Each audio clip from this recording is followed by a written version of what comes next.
칠흑같이 어두운 산속 저 멀리 시뻘건 불길이 보입니다.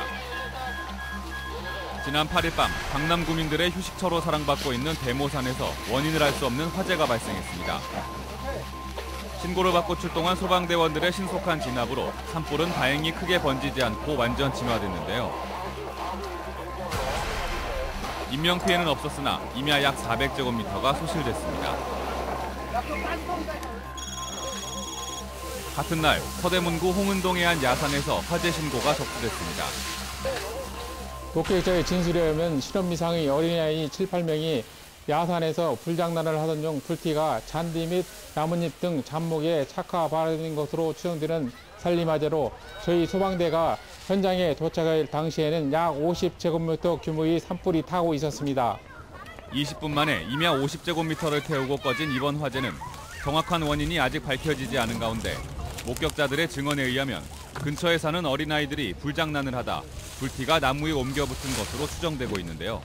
다행히 이번 산림화재 현장은 소방 차량이 진입 가능한 지역으로 소방 호스를 활용하여 초기 진화를 실시하였고 소방관, 경찰, 구청 직원 등 약 60여 명의 인원이 투입되어 진화 작업을 실시하였는데 특히 저희 소방대원은 등짐펌프, 갈고리, 삽 등 산불 진화 장비를 총동원하여 잔불 정리를 실시하였습니다.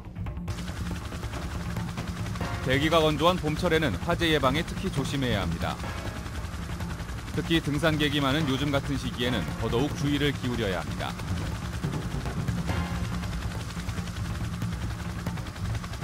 하지만 안타깝게도 2012년 감소세를 보였던 산불이 작년에 크게 증가하며 피해 면적도 늘어났습니다.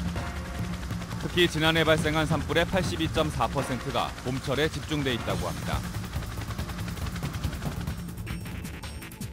날씨가 건조해지면서 쌓인 낙엽 등에서 자연발화도 자주 발생할 만큼 봄철은 산불의 취약 계절입니다. 산불 원인의 대부분은 입산자들의 부주의에서 비롯된다고 합니다. 등산객들의 담뱃불, 취사행위는 물론이고 함부로 버린 유리병에 깨진 조각도 간혹 돋보기 역할을 해서 불이 붙는 경우가 있는 만큼 세심한 주의가 필요합니다. 만에 하나 산불이 발생했을 경우에는 신속히 119나 산림 관련 시설, 경찰서에 신고해야 하고 작은 불일 경우에는 외투나 담요를 이용해 불을 끄고 산불은 바람의 진행 방향으로 번져가므로 바람과 반대 방향으로 재빨리 벗어나야 합니다. 만약 화염이 걷잡을 수 없이 커질 경우에는 입과 코를 가린 뒤 이미 타버린 지역이나 바위 뒤같이 무조건 불길이 약한 낮은 곳으로 대피합니다. 정피할 시간이 없을 때에는 자기 주변에 연소물질을 긁어낸 후 불길이 지나갈 때까지 낮게 엎드리고 있어야 합니다.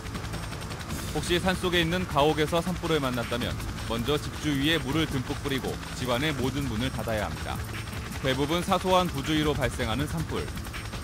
요즘 같은 봄철 건조기에는 작은 불씨 하나가 큰 산불로 번질 수 있으니 산에 오를 때에는 화기를 소지하지 않는 등 산불 예방을 위해 우리 모두 노력해야 할 것입니다. 후손에게 물려줄 소중한 재산인 산림을 한순간의 실수로 잿더미로 만드는 일은 절대 있어서는 안 될 것입니다.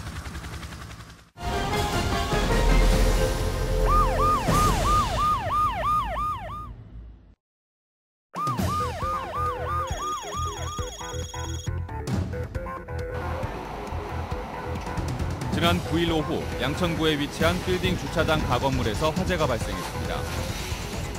큰 건물로 주차 관리를 하기 위해 만들어 놓은 조그만 가건물에서 발생된 화재로 도착 당시에 건물과 건물 사이에서 검은 연기가 많이 발생되고 있는 상황에서 초기 진압이 절대적으로 필요한 위험한 상황이었습니다.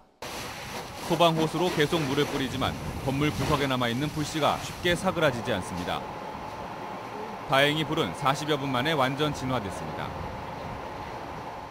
차량 17대와 소방력 45명이 투입되어 화재를 조기에 진압할 수 있었습니다. 비록 작은 가건물 화재라 할지라도 초기 진화에 실패를 할 경우 인근의 건물 또는 차량의 연소 확대가 진행될 수 있으므로 무엇보다 119에 빠른 신고가 절대적으로 필요합니다.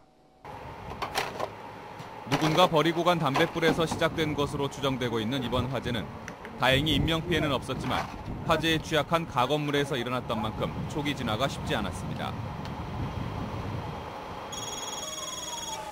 같은 날 새벽 중랑구의 한 컨테이너 가건물에서도 원인을 알 수 없는 화재가 발생했습니다. 무섭게 뿜어져 나오는 화염이 마치 화마의 거대한 혓바닥처럼 날름거리며 소방관들의 접근을 어렵게 하고 있습니다. 소방호스로 계속 물을 뿌리며 진화에 애를 쓰지만 불길은 좀처럼 잡히지 않습니다. 컨테이너 지붕에 올라가 화염에 더 가깝게 다가가며 물을 뿌려보지만 컨테이너 내부에서 계속 연기가 뿜어져 나오고 있습니다. 뿜어져 나오는 검은 연기로 인해 시야 확보조차 쉽지 않은 상황에서 소방대원들이 컨테이너 박스 안으로 진입을 시도합니다. 창고용으로 사용하던 가건물이라 다행히 인명피해는 없었지만 컨테이너가 전소되면서 소방서 추산 145만 원의 재산 피해가 발생했습니다. 같은 날 서초구의 한 식당에서도 화재가 발생했습니다. 이곳 역시 식당에서 창고로 쓰던 가건물에서 일어난 화재인데요. 식당에서 손님들이 한창 식사 중인 시간대에 발생한 데다 최초 발화점인 가건물이 가스 등 화기가 밀집돼 있는 주방 바로 뒤에 위치하고 있어 하마터면 대형 화재로 번질 뻔한 위험한 화재 사고였는데요. 다행히 빠른 신고와 소방대원들의 신속한 진압으로 인명피해 없이 소방서 추산 1,500만 원의 재산 피해를 입힌 채 불은 완전히 진화됐습니다.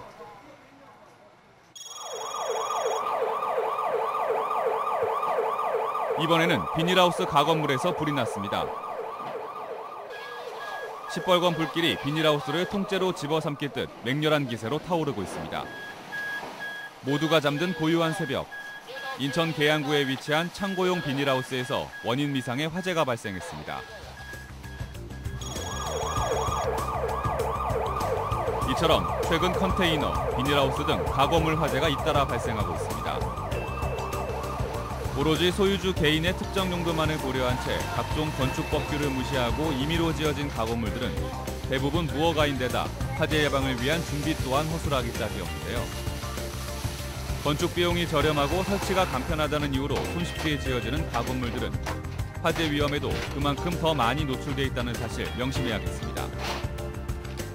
특히 컨테이너 가건물은 사무실, 주거용으로도 많이 쓰여 화재가 발생할 경우 대형 인명피해로 이어질 수 있으므로 되도록이면 컨테이너 박스를 사무실용, 주거용으로 사용하는 것을 자제하고 부득이 사용할 경우에는 난방, 조리기구 사용 시 반드시 소화기를 비치해두는 등 화재 예방을 위해 세심한 주의를 기울여야겠습니다.